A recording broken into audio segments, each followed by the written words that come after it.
ṣe rí àwọn èèyàn wọ́n máa ń lo opportunity tẹ́ bá ní wọ́n máa ń sì lò wọ́n dẹ̀ máa ń jẹ́ kí àwọn tí wọ́n jẹ́ celebrity yẹn bóyá olórin ni òṣèré ni ẹni celebrity sá bóyá wọ́n ní lọ́rẹ̀ẹ́ tàbí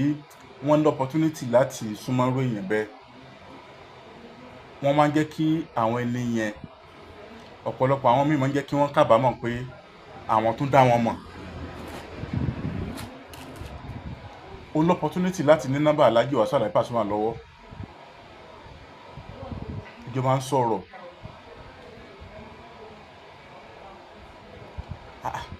so ti burú kí nǹkan kan ṣẹlẹ̀ ìwọ lọ́kọ́ drop voice note fẹ́ nìyẹn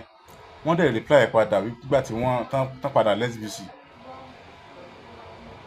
wọ́n á mọ àwọn voice note yẹn òun bẹ̀rẹ̀ sí ní gbé jáde síta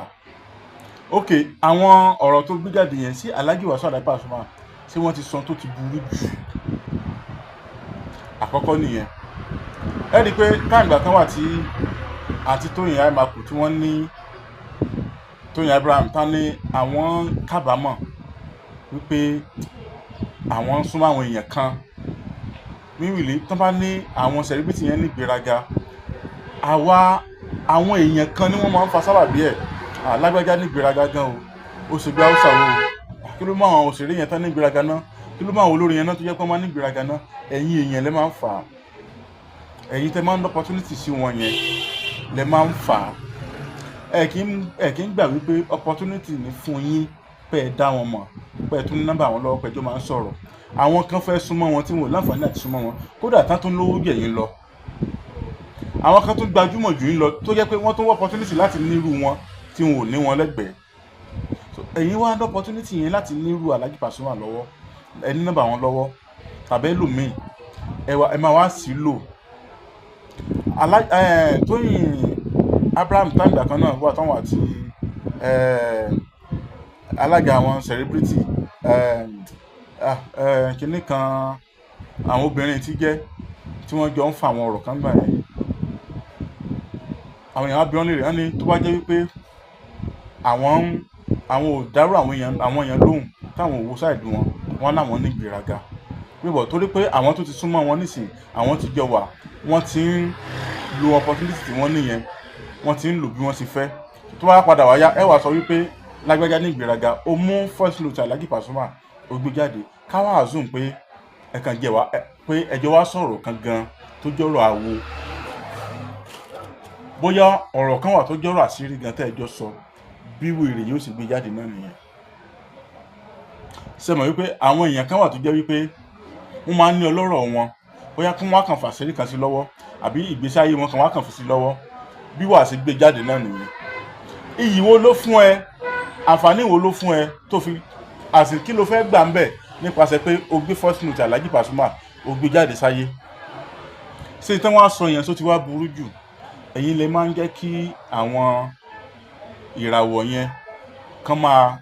kán máa sọ wípé tèèyàn bá wò nígbà tẹ́ bá ti hùwà táwọn kan bá ti hùwà tí ò tọ́ wọ́n ní orí kan ní mọ́mú ní búburú orí tẹ́yìn bá ti hùwà tí ò tọ́ sọ́dọ̀ wọn wọ́n wá bára wọn wí wọ́n ní láti fẹ́ control ara wọn kí irú ẹ̀ mọ́ bá tún ṣẹlẹ̀ mọ́ ẹ̀yin èèyàn tẹ́ bá ti gbọ́ first note yẹn mo mọ̀ pé ẹ ti máa bá pàdé kódà bẹ́ẹ̀ bá gbọ́ ẹ pé nọ́mbà mi máa ṣẹ̀ǹdẹ̀ sí kí ló ti burú nu first note yẹn kẹ́yìn náà wá jọ̀jì ẹ̀ Ọlálékan Àyìndé Abẹ́rẹ́ ọ̀rọ̀ ló kọ mi láti polówó múfì yín bóyá Yorùbá fíìmù ní kankan àbí orin yín tó jẹ́ fídíò tàbí ẹ fẹ́ polówó iléeṣẹ́ yín tábà yín ṣe jíǹkù nọ́mbà wa rèé 08067109598 08067109598 ní WhatsApp ní o ẹ̀sùn àdúpẹ́ àwọn èèyàn wọ́n máa ń fẹ́ ṣe nǹkan sí àrí mi tí sì máa ń kábùkù bá wọn ọ̀gá o Yorùbá ní tó lórí wọn lè ní fìlà ẹ̀sùn o bàbá kan bẹ nílùú Ọ̀yọ́ Aláàfin Òjó pàṣẹ kẹrẹmọdẹmọ Àtìbà Ifábùkọ́lá Ifáglórí Àtàndá olórí àbọlà wọn wà nílùú Ọ̀yọ́ bóyá iṣẹ́ yóò lọ déédéé àìrígi àìrímu àìta ọjà bíbélì àti bẹ́ẹ̀ bẹ́ẹ̀ lọ ẹ pè nọ́mbà wọn jíǹgù wọn rè ẹ ṣeun. àṣeyẹ lálákọ̀ máa ń ṣe pọ̀ ire ẹ bá ṣàṣeyẹ lágbára ọlọ́wọ́ bá o lágbára ọlọ́wọ́ bá Ifá Bùkọ́lá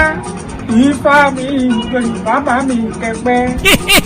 Bẹ́ẹ̀ ni o Elédùmarè fi àṣẹ wí bẹ́ẹ̀ jẹ́ bẹ́ẹ̀ sí ewé àtẹ̀gbò ṣùgbọ́n ó ní àwọn ẹ̀dá kan tẹ́lẹ̀dùà fi rán wípé kí wọ́n máa fi tú kí wọ́n sì máa fi ṣiṣẹ́ ìwòsàn. Àdúpẹ́ o Elédùmarè ó ṣeun ẹja tó ń da ibú dààmú òjò apá lọ.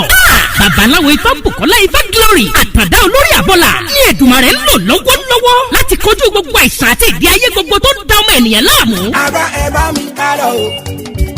sádọ̀rọ̀ àtàndá olórí àbọ̀là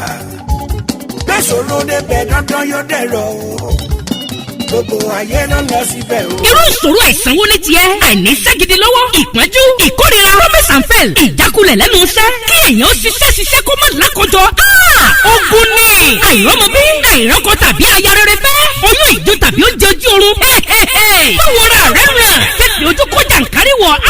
ìdènà ni. Ẹnìkan kò lágbára o àyàfi ọba Èdùmàrè tó ní káwọn ẹ̀dá kan máa fi ewé àtẹ̀gùn ṣèwòsàn kó sì rí bẹ́ẹ̀ ṣe bẹ́ẹ̀. Ọ̀gọ̀ọ̀rọ̀ àwọn èèyàn ni wọ́n ti dá láyọ̀. Babaláwo Ifá Bùkọ́lá Ifá Glory àtàndá olórí àbọ̀là ẹ ṣé o. Elédùmarè tó ń tú àṣírí gbogbo ogun fún yín ò ní padà. Ẹ̀yin náà kàn sí wọn. Gbogbo ẹni tí ayé rò pé kò lè rí ọ̀nà àṣeyọrí mọ́. Bóyá ẹ̀yin sì fẹ́ bọ́rí tàbí ẹ fẹ́ bá Ifá ní gbólóhùn. Ẹ tún lè ta Ifá lọ́dọ̀ wọn. Ẹ kàn sí wọn nílùú Ọ̀yọ́ Aláàfin. Bọ́sítọ̀p tẹ́ ẹ bá ti dé kí ẹ sọ fún ọlọ́kadà wípé ọ̀dọ̀ bàbá Ifá Bùkọ́lá Ifá Glory àtàndá olórí àbọ̀là lẹ́ ń lọ. Wọ́n wà ní ìlú Péjú 1 Sábò Ọ̀yọ́ Aláàfin. Telephone